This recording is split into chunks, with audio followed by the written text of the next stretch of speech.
Oh, kayo rin ba yung after na may sabit-sabit, sinusupsup pa yung kamay? Hello everyone! Mapagpalang araw po sa ating lahat. At ito na naman ang ating Katakawan serye.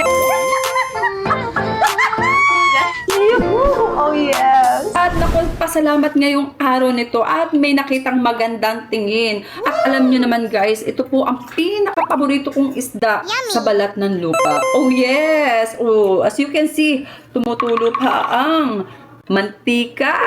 Ang laki ng ulo! And of course, meron tayong gulay. Ayan. Kapag nga kumakain ng gulay, matagal kang mamamatay. Oh yes. Bulang lang. Ika nga. So ito, hindi mawawala ang sausawan. Meron sili, kalamansi, and bagoong. Yummy! At ang pinaka-paborito ko, dito po ako kumukuha ng lakas, merienda, umagahan, gabihan, at ikabong na kanin. Oh yes, sarap ng kanin. Yan.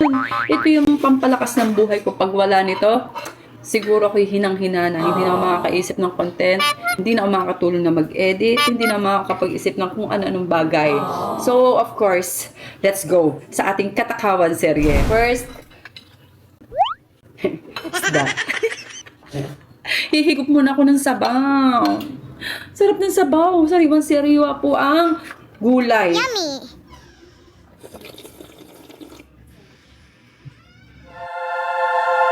Sarap.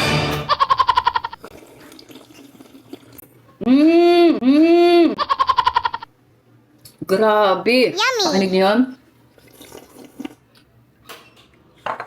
Grabe. Ito okra. Ayan, nalagay ko sa aking kanin. Oh yes, sarap. Tapos, ayan. Isda. Grabe. Ay.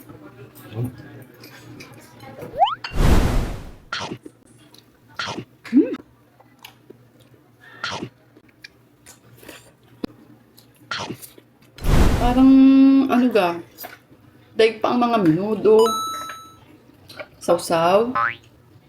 Lagay, sili. Oh, sarap ng sili, guys. Yummy! Mm. Mm.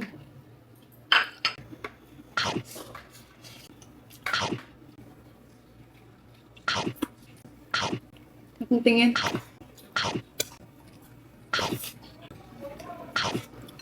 Ulo naman.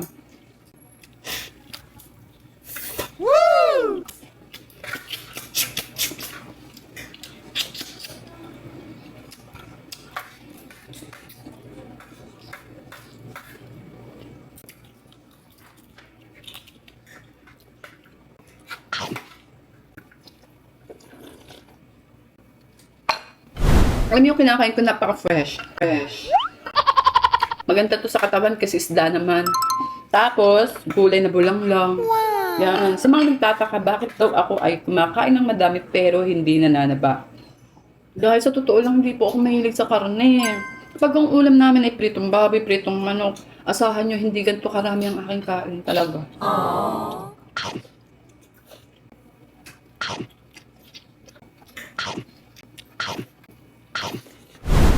Kasi ito yung paborito ko din yung tinik na ito.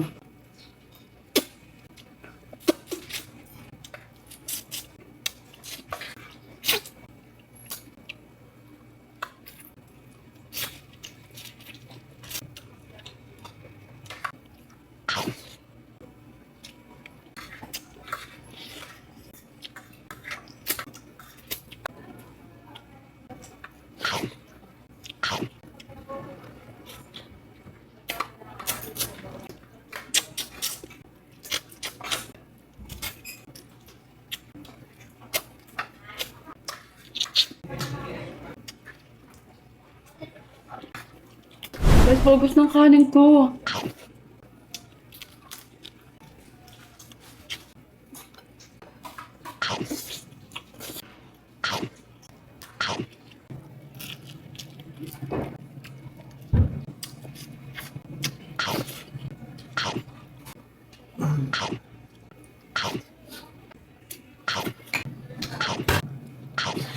Kakaunti na. Sabi ko sa inyo, ang dami kong kumain talaga. Lalo't wala akong almusal, kape lang. Talaga ako sanay mag-almusal eh. Kadalasan tanghalian. Talaga is tanghali ng pinakamadami ko. After ng kumain, nagkakape kasi ako. Ikape ako na pang-maintenance. Yung alam mo yun, na hiyang sayo. Na kahit kumain ka eh, wala yung tiyan mo. Yan. Kasi alam niyo naman ang product na ginagamit ko. Kapag hiyang lang talaga ako sa isang bagay, hindi na ako nagpapalit.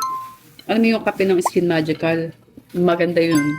Kasi ang daming benefits nun eh, nung kape.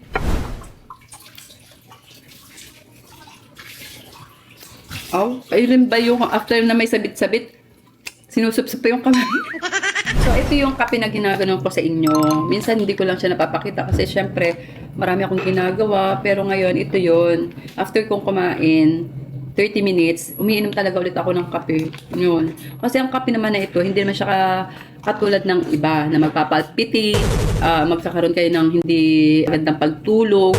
Kasi itong kape nito, napakasarap sa katawan. Maraming benefits na makakatulong po sa atin. So, ayun lang naman. Itong anong ito, maraming laman. 10 na sachet ang meron dito. Kaya maraming araw ninyong iinumin ito. Okay? So, dito sa aking kanin, ayan, kakaunti na. Ay, pihado ang lakas ng aking kasayog mamaya.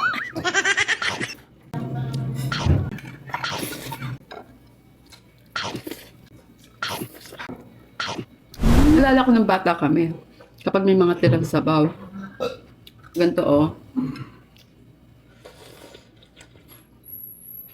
Sarap. Sarap. Yan. Said. Perfect. Sobrang laki ng isda. Hindi ko talaga, sa kanin talaga ako mas malakas. Gusto yung ulo, buntot, tinik. Ayan. Thank you so much. So, sana natakam kayo sa aking kain. Kasi kang uhog ko talaga. Of course, bago matapos ang ating video, iinom muna ako ng marami. Siguro yung pagkabusog ko hanggang dito sa le.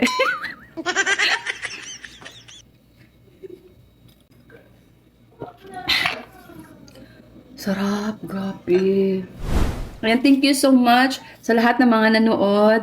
At huwag niyong gagayahin ang aking kain ha, dahil alam niyo naman, hindi naman lahat ng ating mga kalusugan ay katulad ko. Oh yes, so kakain lang sa tamang posisyon. Tamang posisyon? Yeah, for me, yun lang ang aking, dun lang ako kumukuha ng lakas. So sa lahat ng mga kagaya ko na mami, huwag niyo akong gayahin kasi hindi naman nga lahat ng ating kalusugan ay pare-pareho. Okay? So, thank you everyone! Yun! Sarap nun! The best yun! Bye everyone! Mwah!